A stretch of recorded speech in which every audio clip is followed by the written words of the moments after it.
Coach Trent Earley. Thanks for coming on, Coach. Thank you for having me. Looking forward to spending some time with you guys. Yes, sir. So Coach Earley and we're going to be talking a little bit about his coaching career, advice that he has for other coaches, and then also how he got involved with coaching.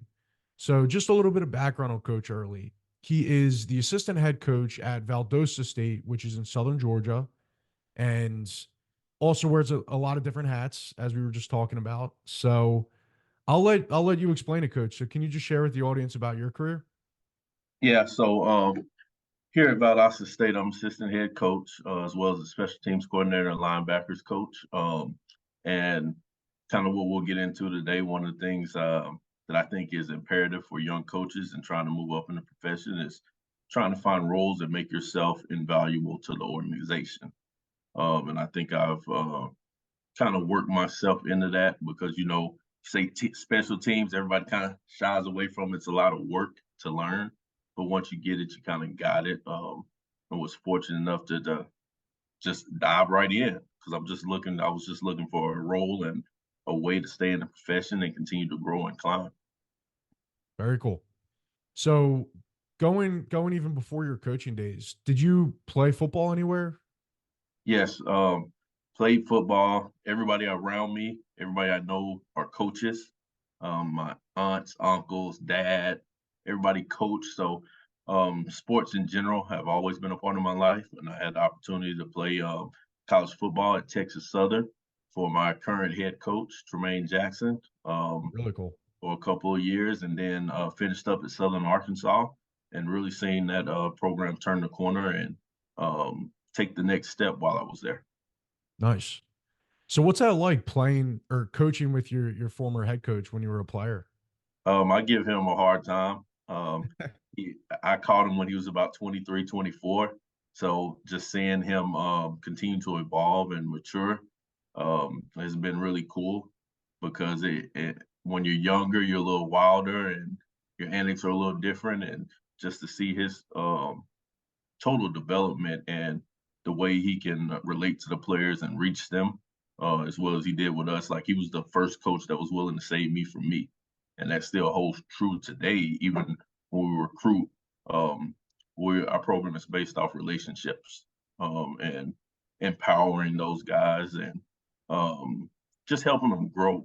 Because too many times in college football, you see the athletic identity start to stick out for Right. young people, and reality, we should be growing a self identity because it's a holistic process that you're trying to grow and develop. Yeah.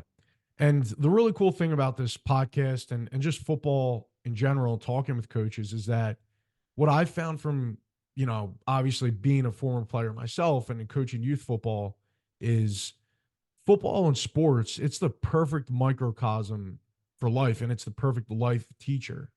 And one of the cool things too is like when you were talking about, just building relationships, that's the the most important thing when it comes to real life and business. And that's something a lot of young people are learning very early in life. So I really think coaching is it's definitely a calling. Like you need to have that, that itch, but also at the same time, you're really impacting people's lives and it's really a beautiful thing. Yeah, yeah. No, I totally agree with that. We always say around here, this is our ministry because you're getting young people 17 to 22, 23 now, especially with COVID, and they're molded, but it's not a finished product. And especially this generation and what the things they've had to overcome, um, just being able to pour into them and help them and see them grow, not only on the field but off the field, has been awesome. Um, and that's kind of what we lay our hat on. Like when we come in, we say you're gonna do three things. You're gonna be disciplined, you're gonna have obedience, and you're gonna have a lot of grit. So that's our moniker that we go by here, dog. And it's on even though we're the Blazers, we put dog on everything just as our reminder. So Mhm. it's been really cool to see the kids buy into that. Yeah. And also on your Twitter profile, I saw that you have be the most excited person on the field. So can you talk about like some of your own coaching philosophies? Yeah, I think for me, I was in. Well, you asked about where I've been and kind of my journey. When I was at the University of Texas, so I started out in Southern Arkansas um, as a student assistant and got ready to take a grad assistant job. Got a call to go be a full time at Oklahoma Baptist and kind of climbed the ladder really quick. So I went from D2 to NAIA, and then within a matter of 11 months, I was at Power Five. So Wow. I was kind of shell shocked there for a little bit, just trying to soak in all the knowledge. Well, that was hindering me. I'm a naturally like I'm really excited. I'm up. I push the buttons like that. That's what gets me going. And I think that's when that's you, you need to be that guy all the time. So I always put that on there. And I talk to the players I recruit and the guys in the room because I firmly believe um, that every opportunity we get to step across those white lines is an opportunity for us to step away from the reality of what's going on in the outside world and just go have fun. And everybody likes to look at this as I have this thing. I hate losing more than I love winning. So it used to physically hurt me to lose, right? Yeah. So it gave me and then it gave me an opportunity to grow, and by having that mindset, um, I really got to enjoy the process, I guess, is what I'm getting to. The Yeah. process more so than the result. I'm a nobody cares, just do the work type of guy. Yeah. And that's another thing going back to what it's like, with sports and how it's the perfect teacher for life. And it's never going to be a finished product. Like you have to fall in love with the process. And even in the short term, it's not going to feel like you're going that far every single day. But if you compound those successful days over time, you're going to make a lot of progress. And in the short term, it's just about staying focused. And I'm sure you can attest to that too. Yeah, that's the biggest thing. I always reference it to the stone cutter, where you pounding this rock and you get to the thousandth blow and it still hadn't broken, but you know the very next one could be the one that breaks it in half. That's the same thing that you do if you play football or whatever you're going through in life. You know it wasn't that blow that did it, but the work that you put in before. Yeah.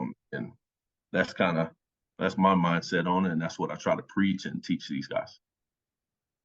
Yeah. And it's really cool for me because when I graduated from college 2 years ago, and I was a player at Gettysburg, which is up in Pennsylvania.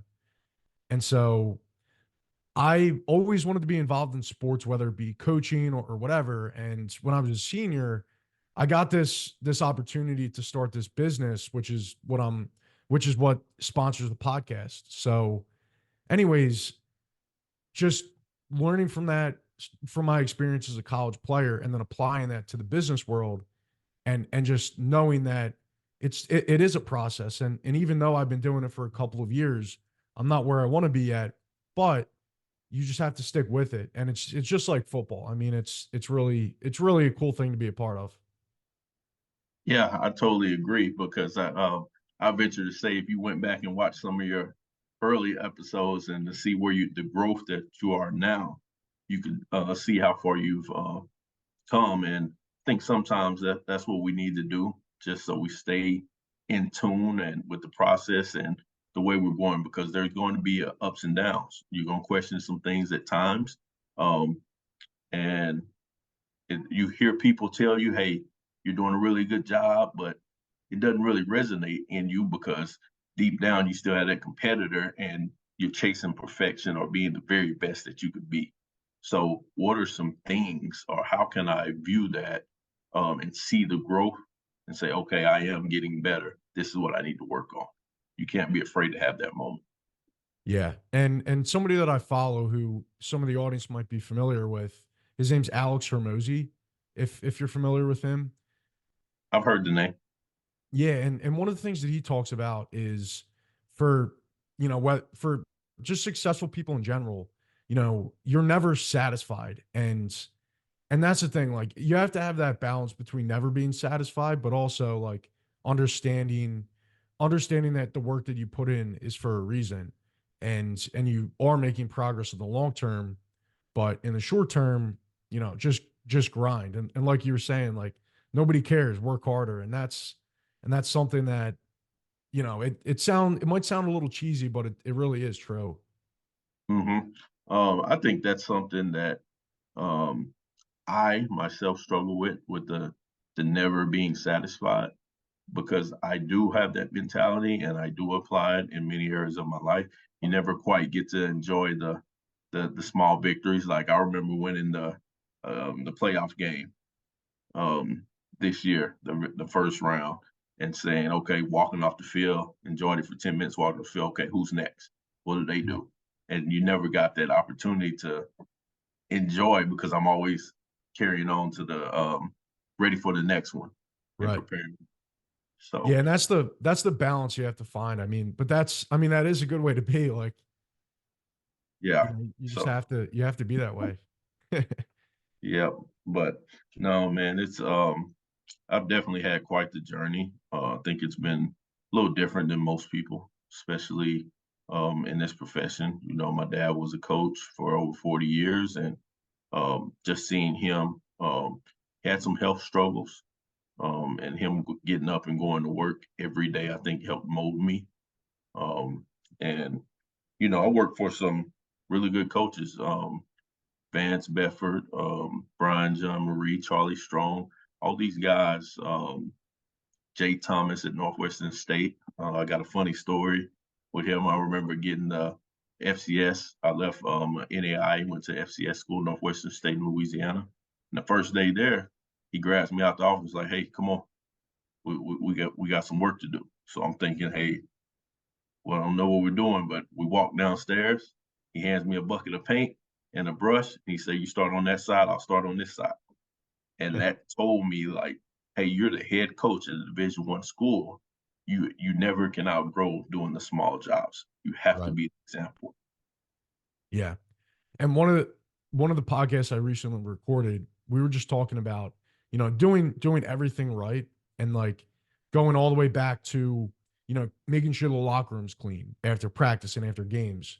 And, it sounds like from what you were saying, that's a sentiment that you found to be, a part of what you do. Yeah, um, definitely. I think that's the beauty in what we do.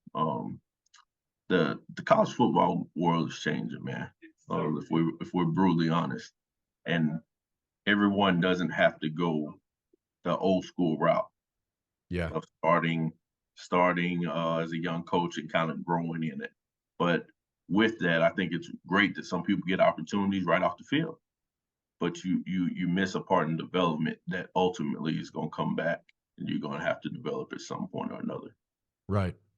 That's a good point. I never even thought about it like that. So, how many years have you been into coaching now? This year make my 10th year. Um, I GA'd and was an analyst for 6 years, and got some opportunities to be full time the last four. So um, Nice. been all over and just kind of rode the wave, and Yes, sir. uh, got a chance to come to Valdosta State. Nice. So, going back like 10 years ago when you were just starting off, what advice would you give yourself and to some of the other young coaches out there watching? I think the biggest thing um, to say to a young coach is everybody talks about working hard. It's easy to work hard when someone's always giving direction, right? So, hey, go do this, this, and this. That's easy. But part of being a really good young coach and gaining trust is putting out the fire before the fire gets to the full-time coach. It's your job to make his life easier. So you have to get um, close and get to know him and understand what exactly he's looking for, um, and how can I accomplish that without him asking? Because you get idle time where they don't ask you to do anything, Am I making point of attack tapes? Am I making drill tapes? So doing the things that they haven't asked for yet, getting in front of those things, and working. Like if you come in at 5 a.m. and you just watch tape, are you really working hard? Or if I come in at 5 a.m. and I'm working on playbook drawings, or making sure the cut-up's good to go for staff meeting. Those are the things you have to find a way to be invaluable to that organization. Mhm. So whatever that looks like where you are, that's what that's the advice I would give to myself is you have to learn how to be valuable, and then work hard without being told or asked, because everybody tells you to work hard, but what does that look like if I've never been there?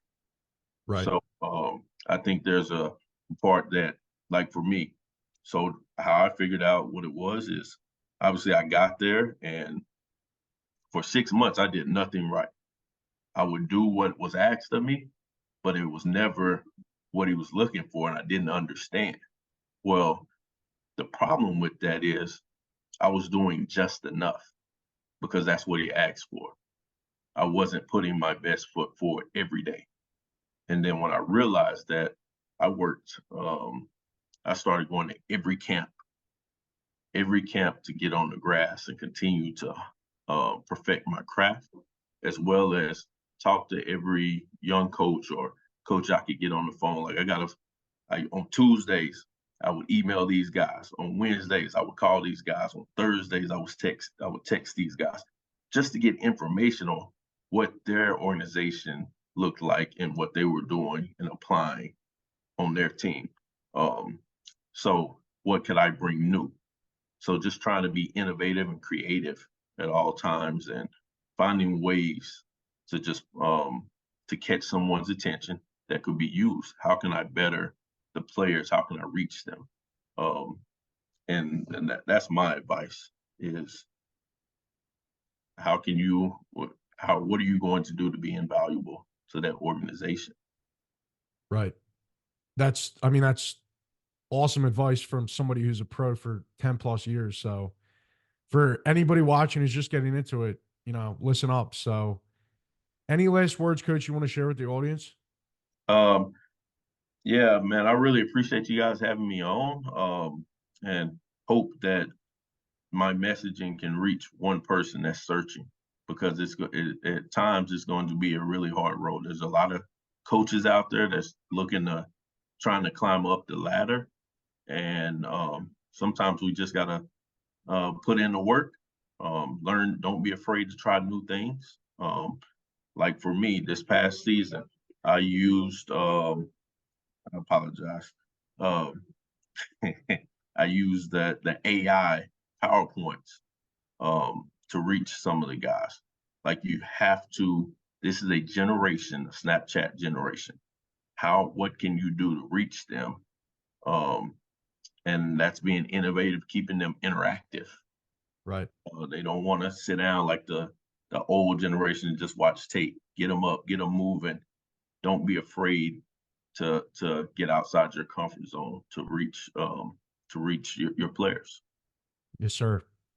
Well, thank you very much again, coach, and best of luck as you continue with the all season recruiting. I appreciate you, man, and hopefully we talk soon. Yes, sir.